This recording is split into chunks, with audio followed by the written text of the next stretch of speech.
All right, speaking of process, I want to bring in a former client who actually documented this whole process through a blog. Welcome, sir. Hello, thank you. Did you do this independent of them, or as kind of a part? Either way is fine, but was this an effort you guys did together? It was an effort that we did together. Okay. Let's first of all look at your head. Let's do a little. I mean, looks great. Looks like a guy. Once again, if I met you, I'd say, guy's got decent hair. It's, you know, maybe you're thinning a bit, losing a little bit, but certainly would never call you a bald guy or a what. Let's first talk, obviously, why'd you do it? We know you're graying your hair, but the process of kind of your thinking that got you there.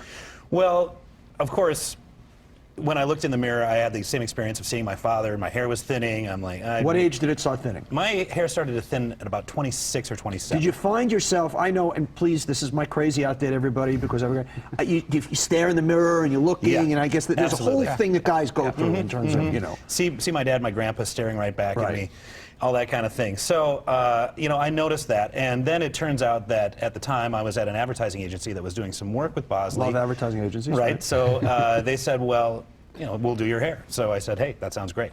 It tied into the idea of really kind of the genesis of it was we were going to do some television, but there's so much information about this process that you can't communicate in 60 seconds. We wanted to try to do something where you could really allow that consumer to do some research and get some information. So you go in, what happens the day? Take me through it. Basically, I went in the morning. I had my procedure done in Seattle. There are places all over the country.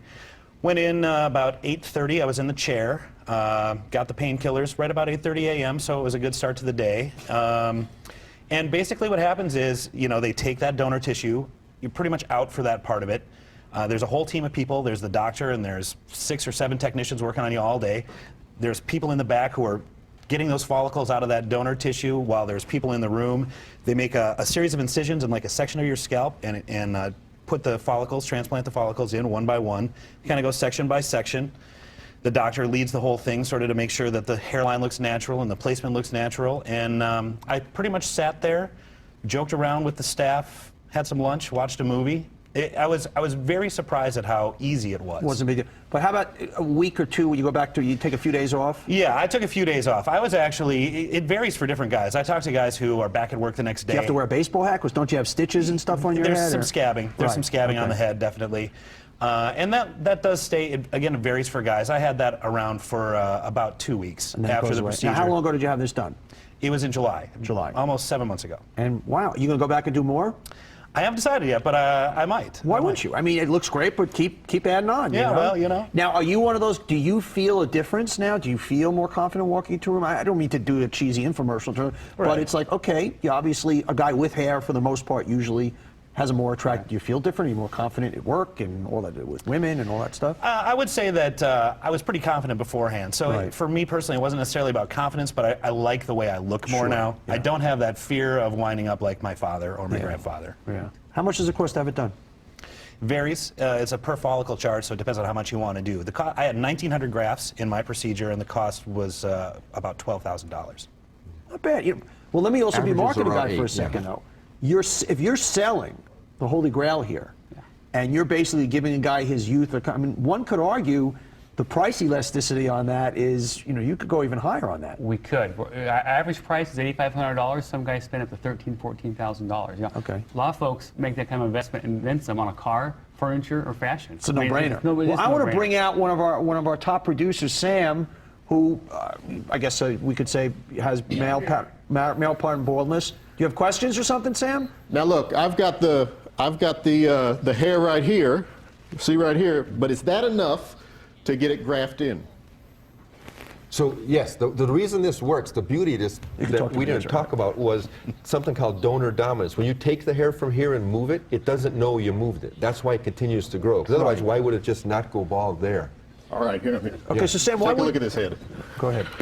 Okay, so this hair you have back here is not enough to replace every hair on your head that you had. So what you have to do, you have to take this and use kind of a technique called differential density. Put it where you want it. Right. Maximize the look. Most people want to frame their face, so they're looking to get a little bit of you know, muscle here. So I'd still have a bald spot here.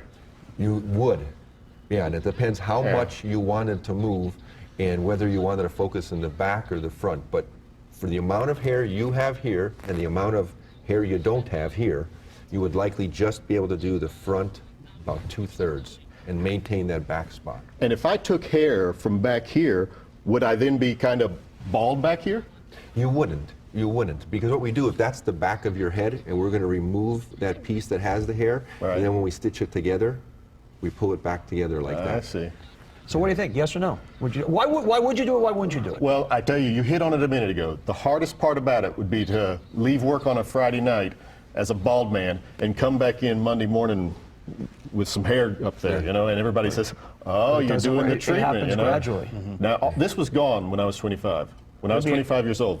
It'd be a gradual transformation over the Right. course of 3, 6, 9 months, and all of a sudden, 9 Some months people later, would- you'll say, "Whoa!" They say, "Hey, it's coming back in." Yeah. And I said, Now, "Yeah, Along those non-stigma, on your website, you have celebrity clients who's obviously agreed to give their name: Kenny Rogers, Pat O'Brien, who I've watched his hair come back, Steve Gray. So they're not concerned. It's like, hey, you've done it, no problem. What the hell? I mean, he looks great. Pat looks great. That's right. That's right. A lot of guys doing this. So there's no more stigma attached No to more it. whatsoever. I guess is this a kind of a function of with women with breast enhancement, and like we live in a world now, whatever works, whether it happens synthetically or Mother Nature. Cosmetic surgery is more and more accepted. It's been going that way for ladies for a long time, but now men are more and more used to the fact that you can do things. You can take care of some of these things that bug you. Let's quickly also wrap up with the business of it. You've got about 12% market, 100 million in revenue. Yeah.